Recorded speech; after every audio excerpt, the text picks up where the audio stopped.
Dixon and I have been working on some projects together. We've attended some of the neighborhood improvement task force meetings, and through those dialogues, we have been talking about facts and data and executive dashboards and how do some of our departments make decisions in today's day and age.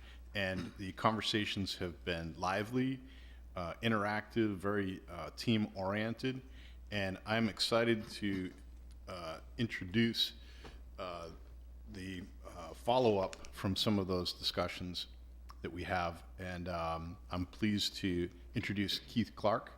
And Keith, maybe you can just share with us a little bit about kind of who you are, what your team looks like, and then take us through your accomplishments. Thank you, Commissioner Fitzpatrick and members of the Planning Commission. Be happy to do that. My name's Keith Clark. I'm the Director of the Community Improvement Division in the CEO's office, formerly known as the building official for the city.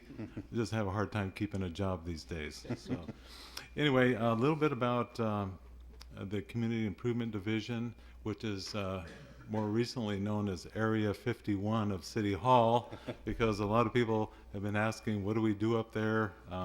And I've tried to get the word out, but a lot of people are still asking that. So hopefully after I finish right now, you'll know much more about what we do and our accomplishments. So I'll go through a couple of slides here.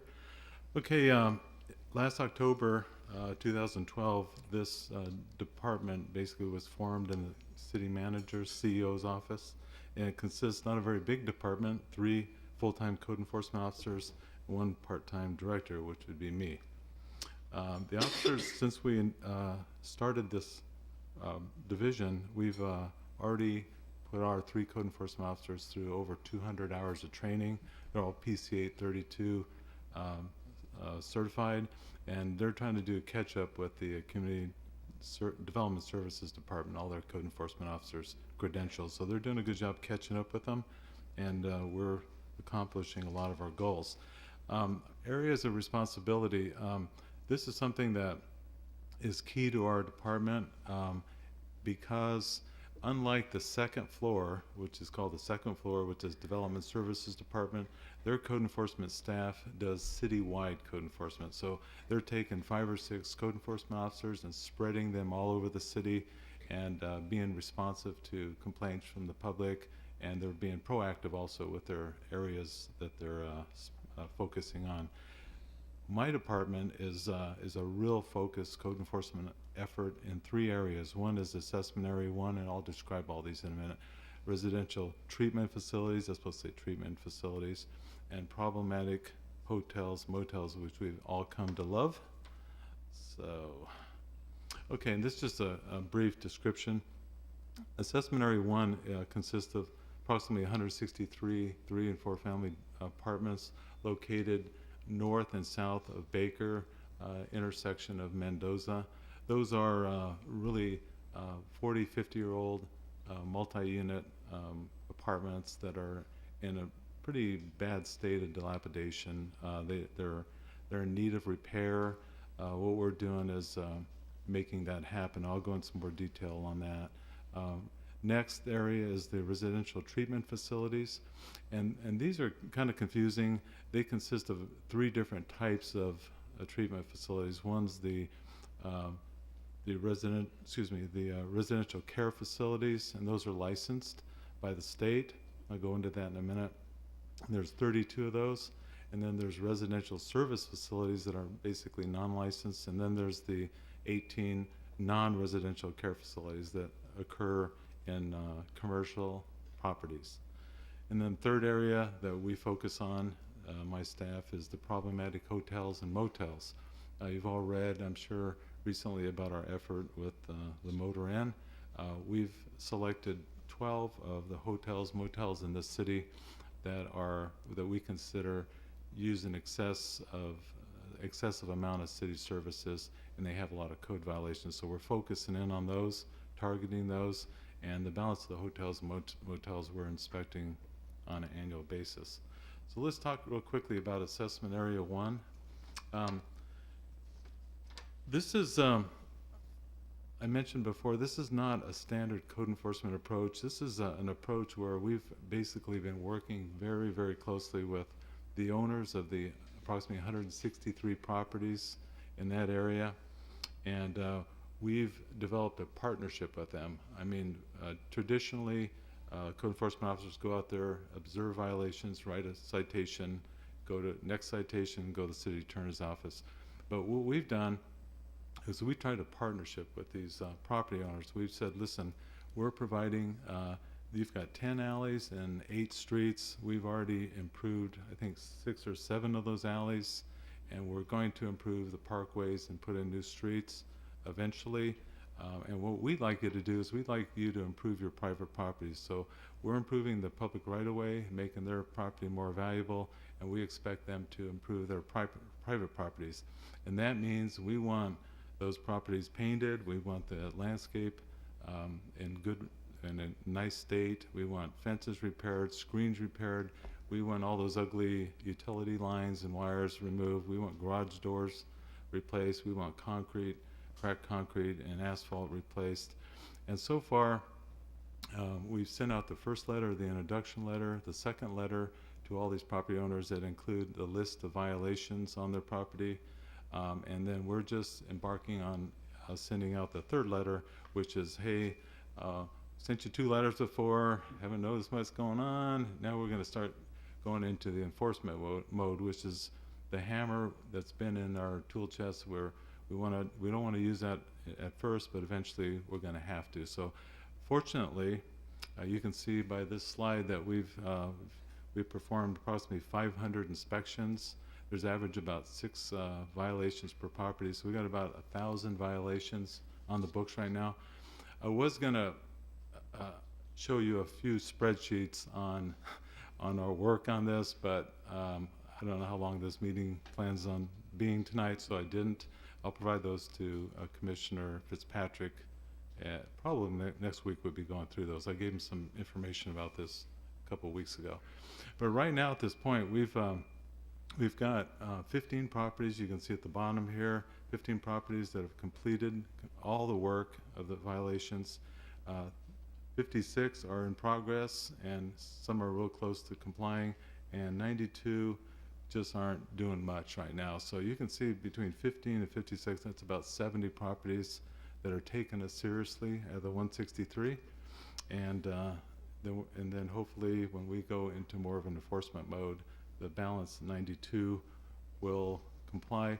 We haven't had one single property owner. There's about 130 property owners of these 163 properties that we've made contact with, and not one single property owner has been confrontational, not willing to work with the staff. Some of them just haven't done anything. They said they're going to do something. Also, one component of assessment area 1 is the crime-free program. We sent one of our code enforcement officers to crime-free training week, and we're trying to implement a training program for the property owners and managers of these properties to better select tenants. We want to reduce crime, we want to improve the properties, we want to improve the quality of life of the tenants, and raise property values. So that's really our goal for assessment area 1.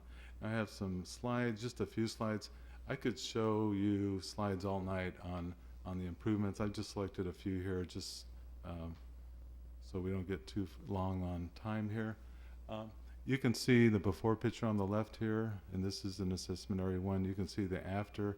They've completely sheeted this garage. Before they had broken stucco, peeling paint, damage on these garages, people going in and out of them for 50 years.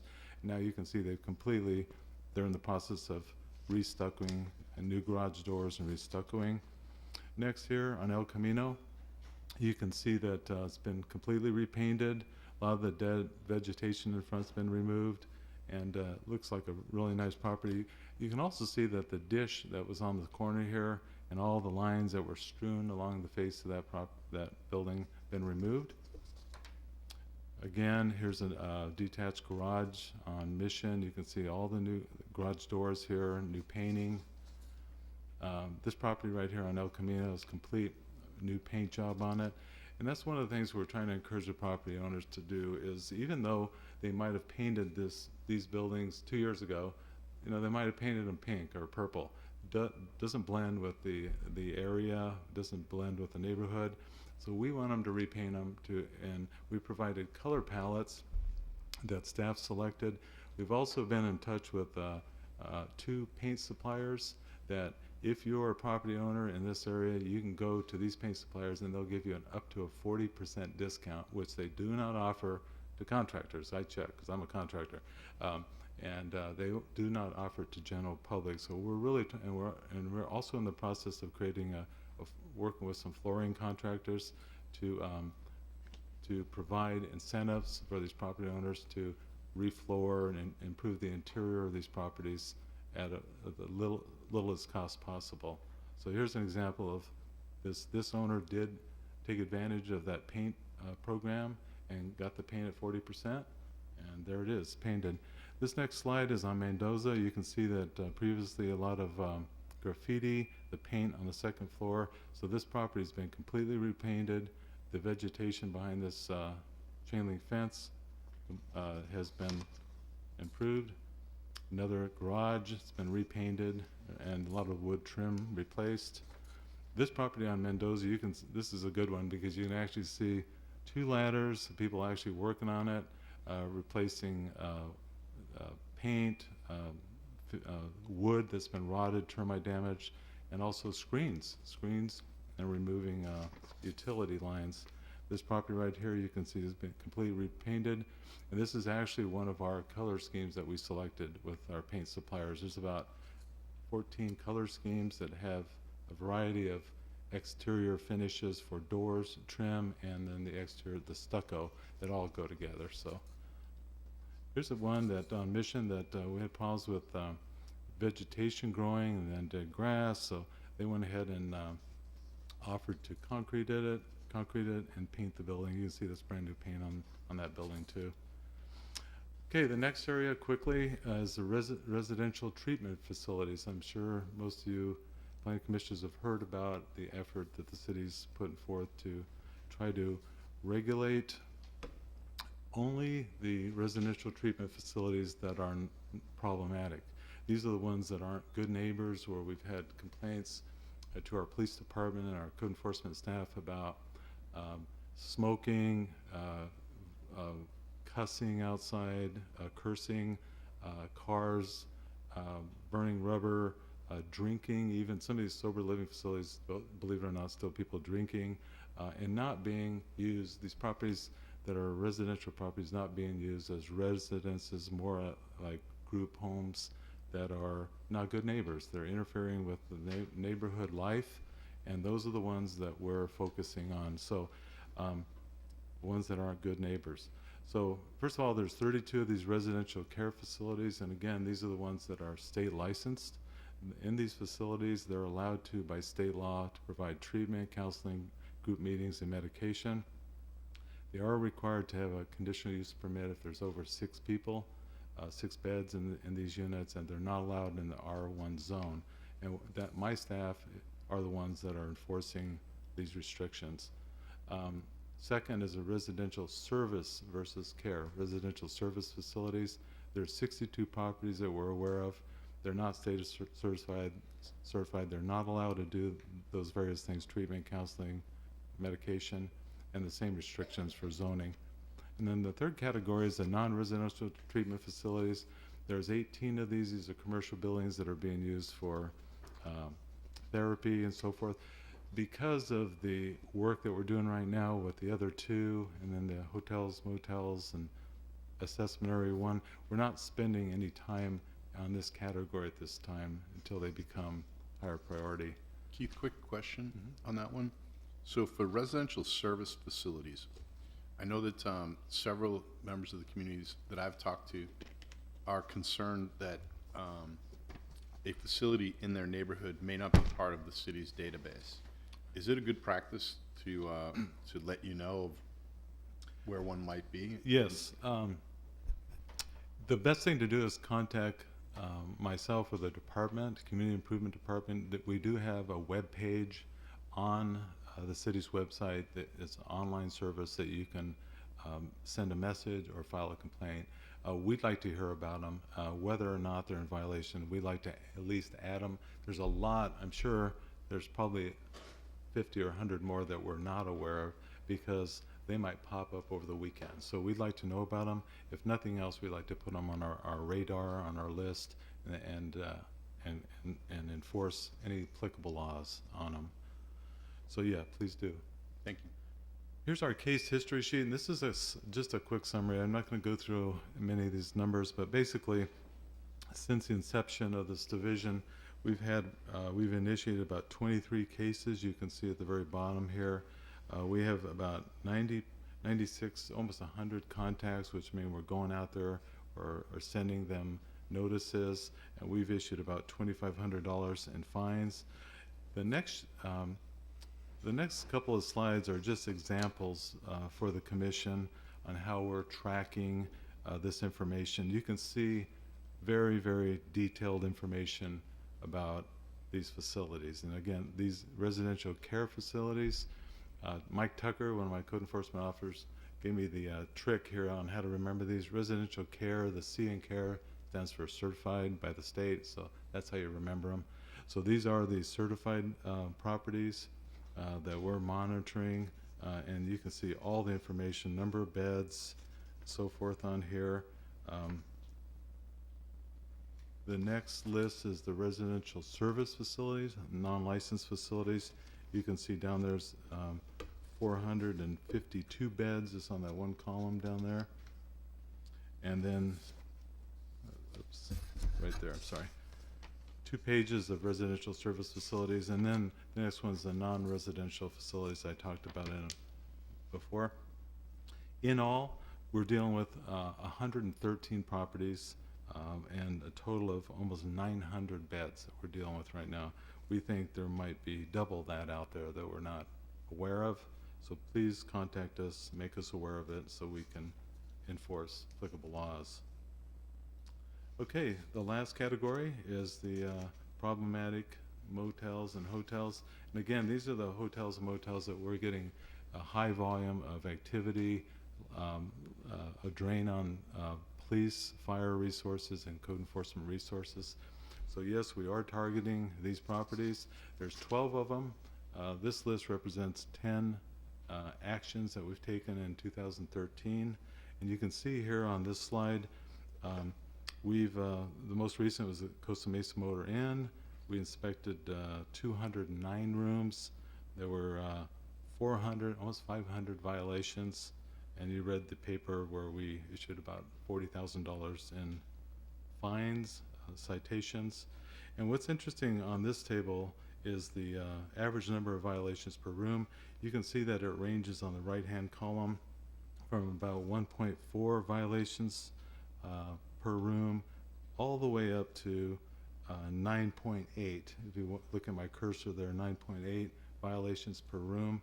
So what we're going to do is we're prior, because of lack of staff and lack of resources, we've been just approaching these hotels and motels by just picking 10 sample rooms and then inspecting those and hoping that the owner or the manager will make the repairs on the other rooms. Guess what? They're not doing it. And that's evident by our last inspection at the Motor Inn, where we wrote almost 500 violations, citations. So the new approach is we're gonna inspect all the rooms. So I'll keep the commission apprised on our schedule and invite any of the planning commissioners or council members to attend those inspections. They're pretty interesting, and I'll give you some examples of that. Here's an example of a area, kind of a little refrigerator area. When we moved it out, those little dots that you see on the floor, if this was a video, those would be moving. Those are insect activity that we saw. One of these rooms here, it was cleaned. You can see the after picture where it's cleaned on the right. We're checking for smoke detectors. Here's a room that the mayor, and I was actually out on this one, where they had a hoarder in this room, in this hotel. And these are the long-term residents that are the 25 or 40% long-term residents in these hotel rooms. Believe it or not, this is a hotel room. The difficult part about this is, but the downside of this is when you have a person living under these conditions in a hotel room, guess what happens to the adjacent rooms? All the roaches, all the vermin, all the insects go to the adjacent rooms. You might have a clean room right next to this. Guess what? It's infested with roaches, and you can imagine. And the mold and mildew seeping under the door, under the walls and doors. Here's an example of a deteriorated floor in a restroom. You can see the new floor on the right. Even things like hardware on doors, you can tell this has been kicked in. We made them replace. It's a brand new door. That one, I think my staff threw this in as a joke. But this is a toilet seat that we're even requiring these owners to replace toilet seats that are broken and dilapidated, not working well. I think the hinge on this one was broken. Okay, window screens. We're going after window screening on these hotels, and it's gotten so voluminous with our code enforcement officers on hotels that staff's had to create a brand new, after all these years, notice of violation, where the code enforcement officers simply check the box and sign it, because a lot of the violations are repetitive, and this has cut down our time from 20 minutes per room to about 4 minutes per room. So these are the type of things we're doing to save time and be expedient, especially when this last effort at the motor inn, we had 3 teams of 5 people, included code enforcement officers, health department officials, a fire official, and police officer. So that's a lot of resources that the city's spending on performing these inspections. So we want to make sure that we're as efficient as possible, and here's a form that helps us do that. Okay, in addition to all I've said, I'll just wind down with a couple slides. We're working also with the Development Services Department on citywide code enforcement, and there's 2 main reasons. We're trying to help them with the overload of their work. They have a humongous workload, caseload, and also our staff needs training, so it's a win-win for us. Here's an example of a room addition. It was actually on the left there. You can see the room addition they were just building, and that's where it used to be right there. So we cited them, it was removed, and now that's an open space where the building was there before. Receivership. This is a process that our staff is using tremendously, where the city tries to work with property owners, and after a long history of non-compliance, this is the final straw where the city gets a court order to take control of property, assign it to a third party, and that third party is in charge of cleaning up the property and making the repairs. The other thing is we're able to recover staff's costs with this process. And here's some examples of extensive backyard cleanup. You see on the left there all that we've been trying to get this property owner to do this for a long time with no results. Had a lot of complaints from the neighbors. You imagine rats and vermin living in this, and then here's the after picture through the receivership process. Here's garage. The inside of the house looked just as bad, and here's the after picture through the receivership process. Here's the living room. I think that's the same building where we walked in there, and then this is the after picture. And then again, trash and debris from side yards. And then there's just one case here, I won't go into it, where the homeowner changed a patio cover into a secondary dwelling, and staff required him to remove the sink. You can see where the sink used to be. See those patches of concrete. Not only did we make them disconnect the plumbing, we made them fill them with concrete so they can't be, as soon as we walk out, reused. And then here's another one where the same property where the appliances were right here. Now we made them pull those appliances out, cap off all the plumbing. Same property, they built this illegal room addition with this deck. You can see the columns there where the deck used to be in the room addition. And then here's some illegal storage, and this, believe it or not, was in the front of the driveway. I don't know how this, I mean, this driveway is pretty long, but you can see it was right in here, right near the front of the garage. Staff required them to remove that. This is what it looks like now. And then finally, legal garage conversion. We're seeing just hundreds of these. I could show you slides all night about these, where you can see the desks there. Usually there's beds, refrigerators, a lot of children, teenagers living in the garage. And here's an example of the after. So pretty much that's my presentation, and happy to answer any questions you might have. Thank you. Commissioner McCarthy.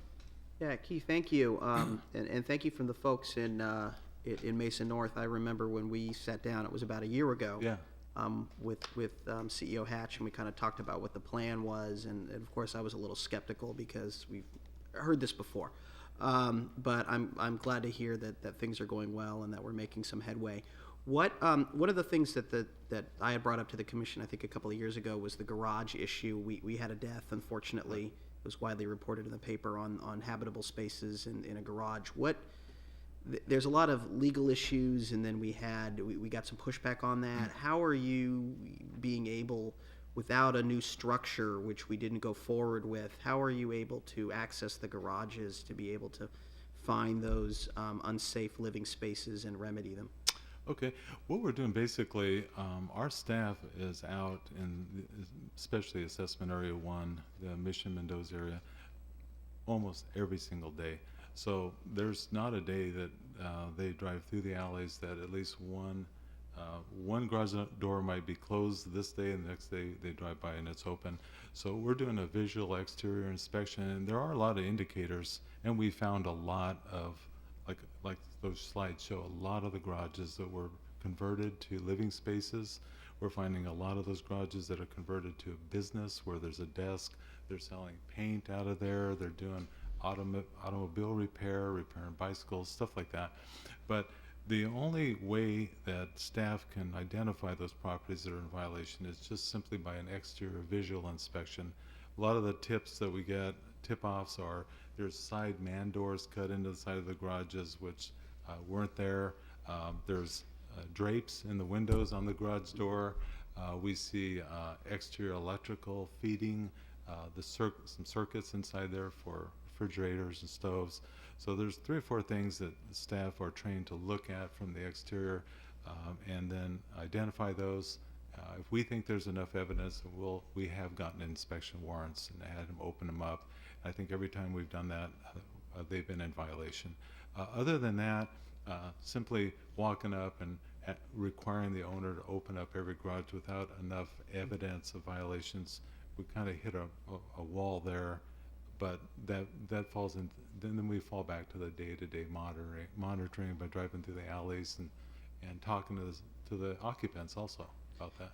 Yeah, I would like to, just my input is like to see you guys continue to focus on the garages for those areas, because I can tell you Coolidge and Fillmore and even down Mendoza on the side, you can tell the impact of even if it's just a workspace, habitable spaces for the garages having because of the parking impacts. Right. And we're so frustrated in those areas because there's nowhere to park. We have a lot of illegal parking, double parking, and it's because nobody, I shouldn't say nobody, a very small amount of people are actually parking the cars in the garage, and it's having an impact on it's a cumulative impact on the rest of the neighborhood because of the cars. So I would love to see you guys continue to crack down on the garages for health and safety reasons, but also because it has a domino effect on the rest of the areas around there with parking, and it just continues to spread and spread. So. Well, I have some good news in that respect, Commissioner McCarthy.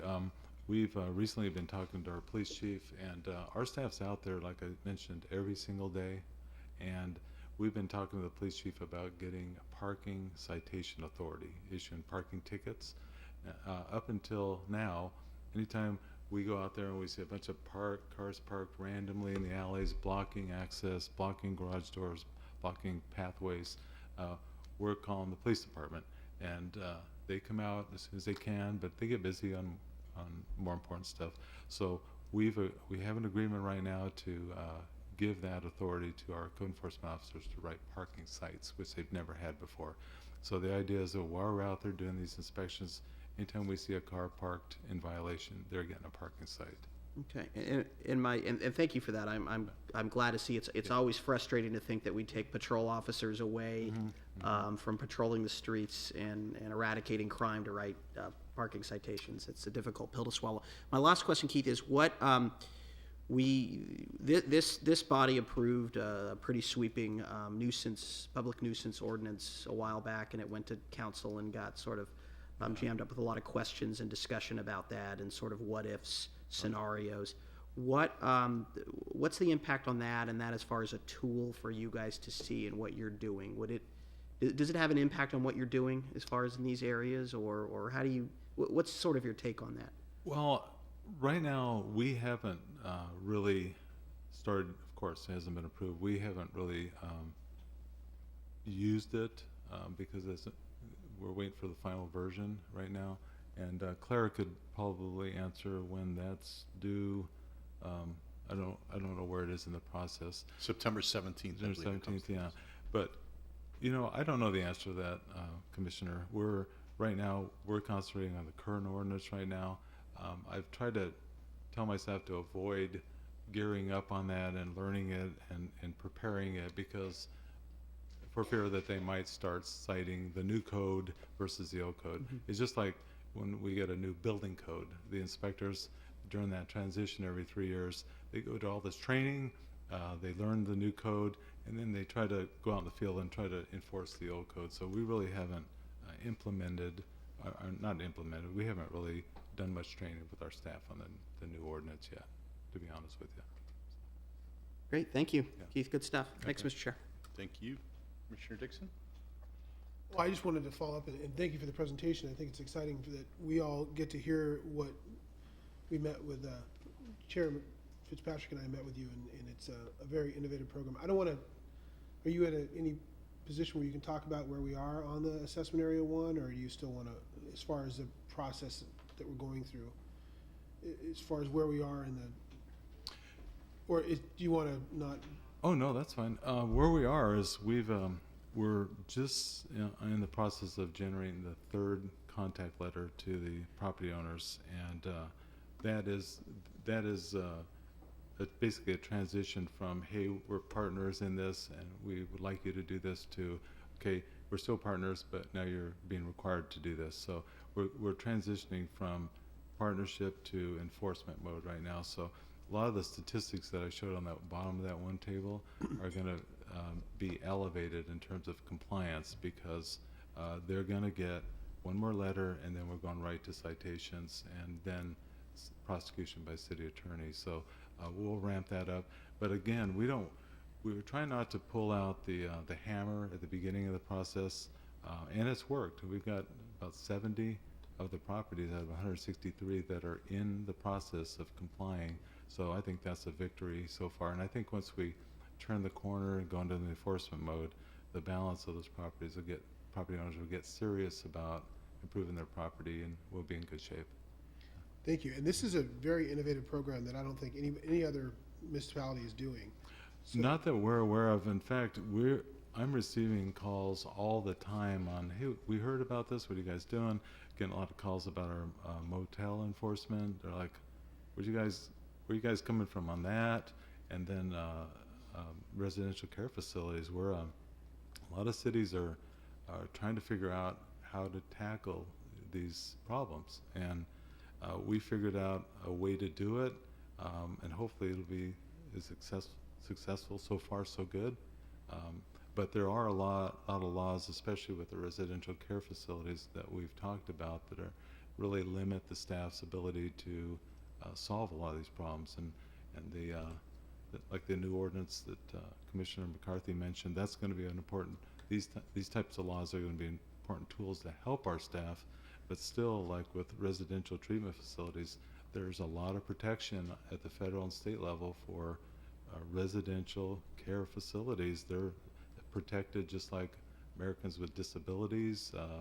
It's the same law, and we've got to be careful that we treat them the same as we do any other R1 occupancy.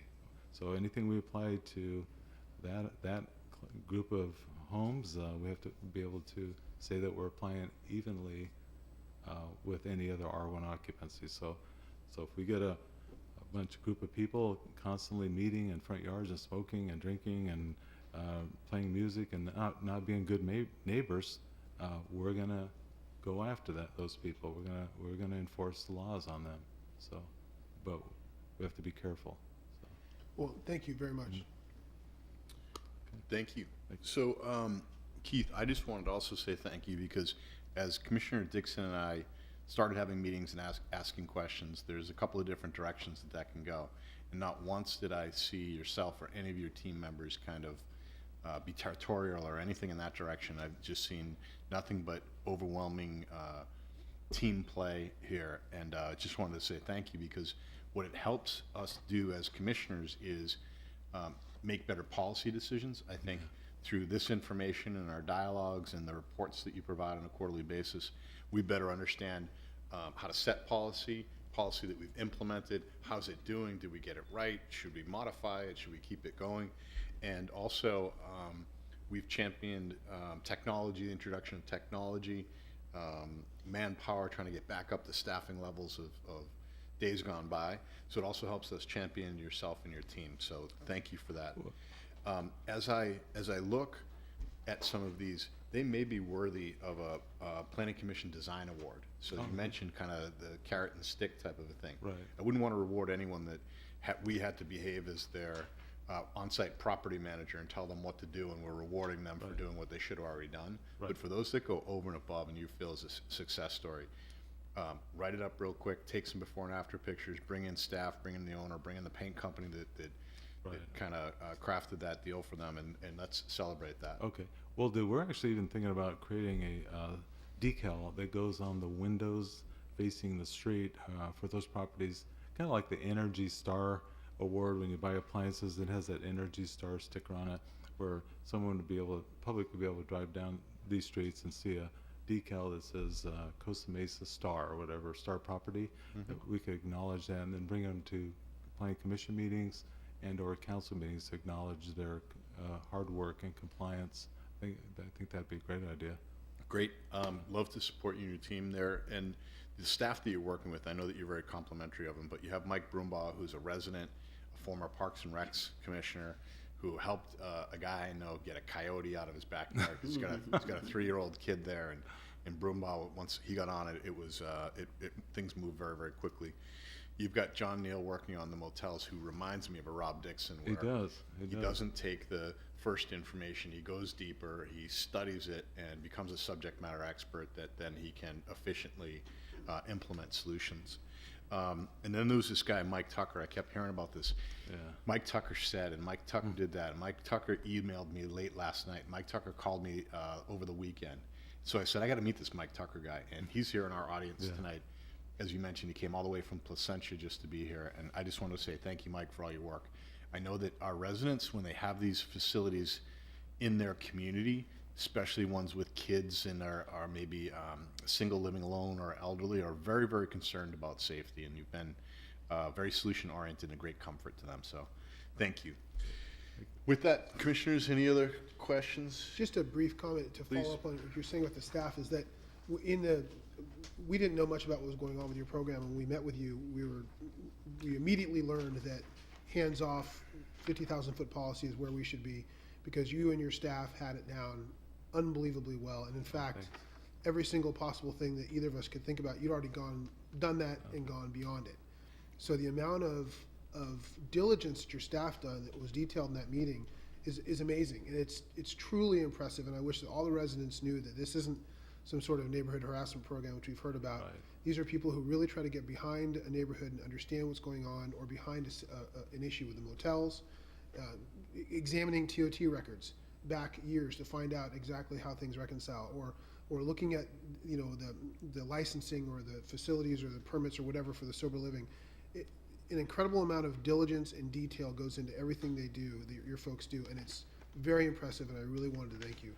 Thank you for the support. We actually, I was just talking to staff today about that, because we do hear that the neighborhood and harassment team, my staff, they're kind of more like the reservoir dogs, but we call them, that's what we call them. Anyway, I was happy to report that to our assistant CEO that out of the 163 properties, we did not get one complaint. The hotels and motels, the 1,000 violations that I mentioned on that table, 1,000 of those have been resolved. I was just talking to John Neal today. He says by the end of next week, even though some of the violations were given 30 or 60 days, the manager announced that he'll have them all done by next week. John Neal went out and signed off, I think, 60 of the rooms today. So, historically, on all the violations, we've received 100% compliance so far, and we expect to continue that. So we're proud of that. So, Excellent. Good stuff. Please come back soon. okay, thanks. Thank you. All right.